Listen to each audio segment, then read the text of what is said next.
ಸರ್ಕಾರಿ ಆಸ್ಪತ್ರೆಗಳ ಕಳ್ಳಾಟಕ್ಕೆ ಕೊನೆಗೂ ಬಿತ್ತು ಬ್ರೇಕ್. ಔಷಧಿ ಕೊರತೆಯಾದರೆ ವೈದ್ಯಾಧಿಕಾರಿಗಳೇ ನೇರ ಹೊಣೆ ಆಗ್ತಾರೆ.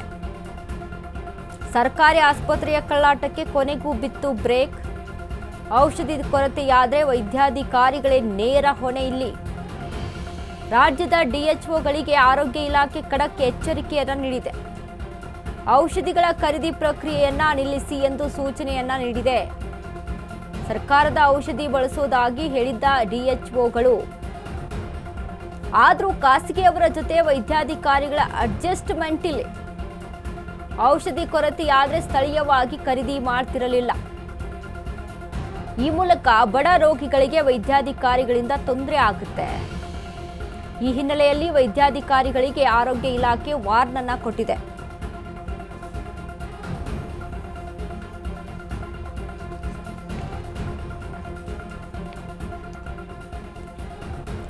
ಸರ್ಕಾರಿ ಆಸ್ಪತ್ರೆಗಳ ಕಳ್ಳಾಟಕ್ಕೆ ಕೊನೆಗೂ ಬಿತ್ತ ಹಾಗಾದ್ರೆ ಬ್ರೇಕ್. ಔಷಧಿ ಕೊರತೆ ಆದರೆ ವೈದ್ಯಾಧಿಕಾರಿಗಳೇ ನೇರ ಹೊಣೆ ಆಗುತ್ತಾರೆ. ಯಾಕಂದ್ರೆ ಅಲ್ಲಿ ರಾಜ್ಯದ ಡಿಎಚ್ಒಗಳಿಗೆ ಆರೋಗ್ಯ ಇಲಾಖೆ ಖಡಕ್ ಎಚ್ಚರಿಕೆಯನ್ನ ಕೊಟ್ಟಿದೆ. ಔಷಧಿ ಇದೆಯಾ ಇಲ್ವಾ, ಕೊರತೆ ಏನಿದೆ, ಏನೆಲ್ಲ ಔಷಧಿ ಇದೆ, ಇನ್ನು ಏನೇನೆಲ್ಲ ಅವಶ್ಯಕತೆ ಇದೆ, ಇದ್ರ ಬಗ್ಗೆ ಎಲ್ಲ ವೈದ್ಯಾಧಿಕಾರಿಗಳೇ ಅಲ್ಲಿ ಗಮನ ಹರಿಸಬೇಕು. ಇಲ್ಲವಾದ್ರೆ ಆಸ್ಪತ್ರೆಯಲ್ಲಿ ಇಲ್ಲ ಅಂತ ಅಂದ್ರೆ ನೇರ ಹೊಣೆ ಅಲ್ಲಿ ಇರುವಂತ ವೈದ್ಯಾಧಿಕಾರಿಗಳ ಮೇಲೆ ಬೀಳುತ್ತೆ. ರಾಜ್ಯದ ಡಿಎಚ್ಒಗಳಿಗೆ ಆರೋಗ್ಯ ಇಲಾಖೆ ಇದೀಗ ಖಡಕ್ ಎಚ್ಚರಿಕೆಯನ್ನ ಕೊಟ್ಟಿದೆ. ನೋಡಿ, ಔಷಧಿಗಳ ಖರೀದಿ ಪ್ರಕ್ರಿಯೆಯನ್ನ ನಿಲ್ಲಿಸಿ ಎಂದು ಸೂಚನೆಯನ್ನ ಕೊಟ್ಟಿದೆ.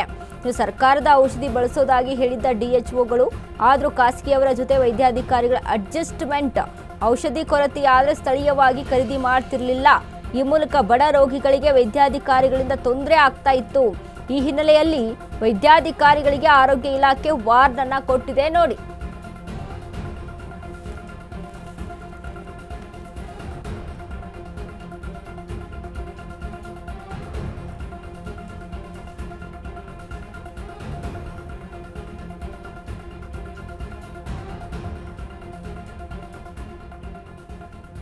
ಸರ್ಕಾರಿ ಆಸ್ಪತ್ರೆಗಳಲ್ಲಿ ಏನಾಗ್ತಾ ಇತ್ತು, ಔಷಧಿ ವಿಚಾರಕ್ಕೆ ಸಂಬಂಧಪಟ್ಟಂತೆ ಬಡವರಿಗೆ ಅಲ್ಲಿ ಸಾಕಷ್ಟು ತೊಂದರೆ ಇಲ್ಲಿ ಈಡಾಗ್ತಾ ಇತ್ತು. ಅಂದರೆ ಔಷಧಿ ಇಲ್ಲ, ಸರ್ಕಾರಿ ಆಸ್ಪತ್ರೆ ಇದೆ ಅನ್ನುವಂಥ ಭರವಸೆಯಲ್ಲಿ ಹೋಗಿ ಅಲ್ಲಿ ಬಡವರು ಅಡ್ಮಿಟ್ ಆದರು ಅಂತ ತಿಳಿ ಅಥವಾ ಚಿಕಿತ್ಸೆಗಾಗಿ ಹೋದರು ಅಂತ ತಿಳ್ಕೊಳ್ಳಿ. ಬಟ್ ಅಲ್ಲಿ ಔಷಧಿಯ ಕೊರತೆ ಮುಖ್ಯವಾಗಿ ನಮ್ಮ ಆಸ್ಪತ್ರೆಯಲ್ಲಿ ಈ ಔಷಧಿ ಇಲ್ಲ ಅನ್ನುವಂಥ ಹೇಳಿಕೆಯನ್ನು ಕೊಟ್ಟು ತಳ್ಳಿ ಹಾಕ್ಬಿಡ್ತಿದ್ರು.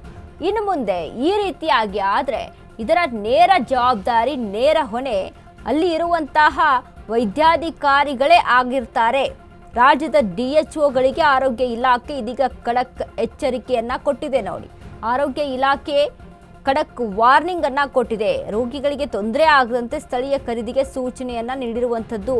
ಸ್ಥಳೀಯವಾಗಿ ಅಲ್ಲಿ ಖರೀದಿ ಮಾಡಬೇಕು. ನೀವು ಯಾವುದೋ ಒಂದು ಖಾಸಗಿಯ ಔಷಧಿ ಅಂಗಡಿಯ ಜೊತೆ ಅಲ್ಲಿ ನೀವು ಟೈಅಪ್ ಮಾಡ್ಕೊಂಡ್ರೆ ಅಥವಾ ಏನೋ ಅಲ್ಲಿ ಖರೀದಿ ಮಾಡ್ಕೋಬೇಕು ಅನ್ನುವಂಥದ್ದು ಏನಾದರೂ ನೀವು ಇಟ್ಕೊಂಡಿದ್ರೆ ಆ ರೀತಿಯಾಗಿ ಏನೂ ಇಲ್ಲ. ಸ್ಥಳೀಯವಾಗಿಯೇ ಖರೀದಿ ಮಾಡಬೇಕಾಗುತ್ತೆ. ಖಾಲಿ ಆಯಿತು ಔಷಧಿಗಳು ಅಂತ ಅಂದರೆ, ಯಾಕಂದರೆ ರೋಗಿಗಳಿಗೆ ಯಾವುದೇ ರೀತಿಯಾದಂಥ ತೊಂದರೆಗಳಾಗಿರಬಾರ್ದು. ಸರಿಯಾದ ಸಮಯಕ್ಕೆ ರೋಗಿಗಳಿಗೆ ಔಷಧಿಗಳು ಸಿಗಬೇಕು ಅನ್ನುವಂಥ ನಿಟ್ಟಿನಲ್ಲಿ ಇದೀಗ ರಾಜ್ಯ ಸರ್ಕಾರ ಈ ಒಂದು ನಿಯಮವನ್ನು ಜಾರಿಗೆಗೊಳಿಸಿದೆ. ಮತ್ತು ಈ ಒಂದು ವಿಚಾರಕ್ಕೆ ಸಂಬಂಧಪಟ್ಟಂತೆ ಖಡಕ್ ಎಚ್ಚರಿಕೆಯನ್ನು ಕೊಟ್ಟಿರುವಂಥದ್ದು ಆರೋಗ್ಯ ಇಲಾಖೆ.